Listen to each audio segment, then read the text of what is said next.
మరి వైద్య శిబిరం గుండె వైద్య శిబిరాన్ని ప్రారంభిస్తూ ఉన్నారు.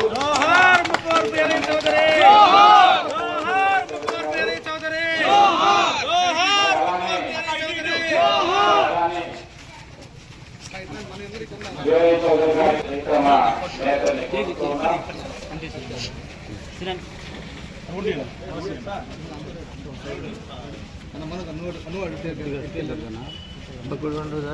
జోహార్ ముఖ్యమంత్రి వీరయ్య చౌదరి, జోహార్ ముఖ్యమంత్రి వీరయ్య చౌదరి గారు, జోహార్ ముఖ్యమంత్రి వీరయ్య చౌదరి గారు, జోహార్ ముప్పవర్ వీరయ్య చౌదరి, జోహార్ ముప్పవర్ వీరయ్య చౌదరి.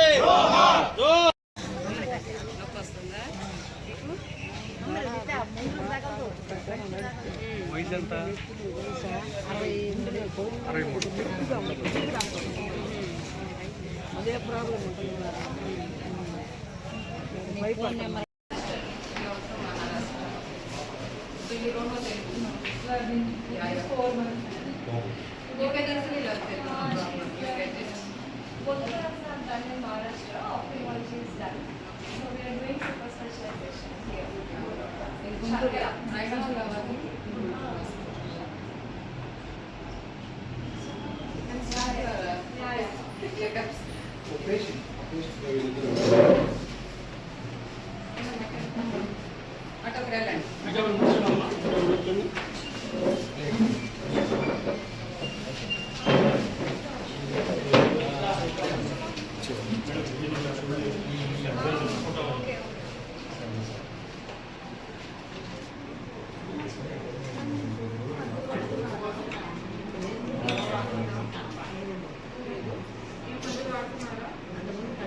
ప్రతినిధులందరికీ నా నమస్కారాలు. చంద్రబాబు నాయుడు గారి సహకారంలో, లోకేష్ అన్న గారి సహకారంలో, అలాగే వీరయ్య చౌదరి గారి ఆశయాలను మెడికల్ క్యాంప్ అనేది నిర్వహించడం జరిగింది. సో ఇంకా ఆయన ఆశయాలను ఈ విధంగా అన్ని విధాలుగా ముందుకు తీసుకెళ్తాం.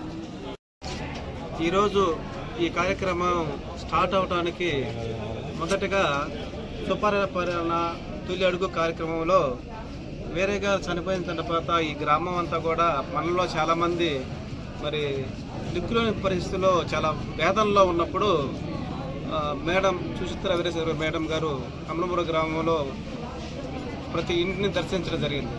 అప్పుడు చాలామంది మేడం గారి దృష్టికి తీసుకురా చాలా అనారోగ్యం పరిస్థితులతో గుండె జబ్బులని కంటి బాధలతోటి కొన్ని ఆమె దృష్టికి తీసుకురావడం జరిగింది.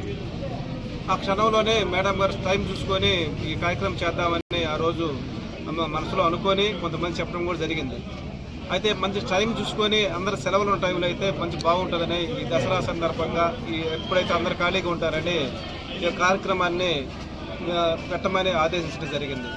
దీనివల్ల ఎంతమంది పేదలు గుండె నొప్పులతోటి కన్ను చూపు లేక పల్లెటూరులో సరైన ట్రీట్మెంట్ లేక బాధపడుతున్న టైంలో ఇటువంటి ఆలోచన రావడం మేడం గారికి చాలా సంతోషకరమైన విషయం. అయితే మొక్కుబడిగా కాకుండా ఈ యొక్క కార్యక్రమాన్ని హాస్పిటల్ డాక్టర్ల దగ్గర ఎవరైతే నిజంగా హార్ట్కి సంబంధించిన బాగలేదో కంటి ఆపరేషన్ అవసరమయ్యో వాళ్ళందరూ కూడా మరలా ఆయా హాస్పిటల్కి గుంటూరు హాస్పిటల్కి పోయి ఆపరేషన్ చేయించడానికి కూడా వీరికి ఒక టీంని 10 మందితో ఒక టీం ఏర్పాటు చేసి ఉన్నారు. ఆ 10 మంది టీము ఎవరైతే మరి బాగలేని ఉన్నారో వాళ్ళ ఫోన్ నెంబర్లు తీసుకొని వాళ్ళు ఫోన్ చేసి మళ్ళీ హాస్పిటల్కి తీసుకెళ్ళి వాళ్ళు పూర్తిగా న్యాయం జరిగే వరకు కూడా న్యాయం చేయాలనే ఉద్దేశంతో ఒక టీం ఏర్పాటు చేశారు. వీళ్ళందరూ కూడా ఇంతటితో అవ్వలేదు, అయిపోయిన తర్వాత కూడా వాళ్ళు వెంటనే పర్యవేక్షించి వాళ్ళ హాస్పిటల్ తీసుకెళ్ళి బాగు చేసే కార్యక్రమం కూడా మేడం గారు ఇవన్నీ కార్యక్రమం చేస్తున్నారు.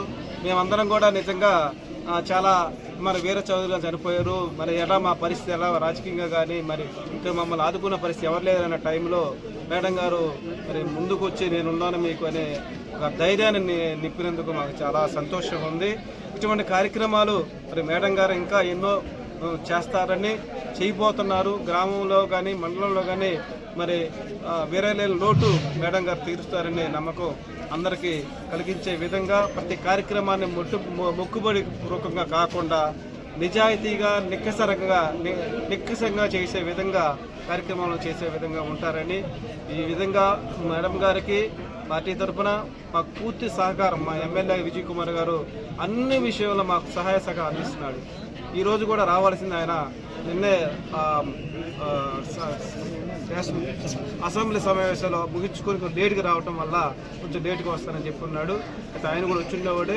ఆయన ఎమ్మెల్యే గారు మరి ఆయన యొక్క సహకారం మాకు పూర్తిగా ఉన్నారు. మేడం గారు అలాగనే ఎమ్మెల్యే గారి సహకారంతో ఈ మండలంలోనే మంచి అభివృద్ధి పనులు నడిపించిందని మేము అందరం ఆశిస్తున్నాం. అది పార్టీ ఎలా చెప్తే అలా పార్టీ సహకారంతో ముందుకెళ్తాం ఖచ్చితంగా. స్టార్ట్ ఆల్రెడీ చేశాను, త్వరలో ఇంకా ముందుకు వెళ్తాం. రేపు స్థానిక సంస్థల ఎన్నికలు ఎంపీటీసీ ఎన్నికలు వస్తున్నాయి, జడ్పీటీసీలు, మున్సిపల్ ఎలక్షన్స్. అవి దాని గురించి ఇప్పుడు మాట్లాడకూడదు, కొంచెం టైం ఉంది. ఖచ్చితంగా ఆ టైం వచ్చినప్పుడు నేను ఖచ్చితంగా మాట్లాడతాను.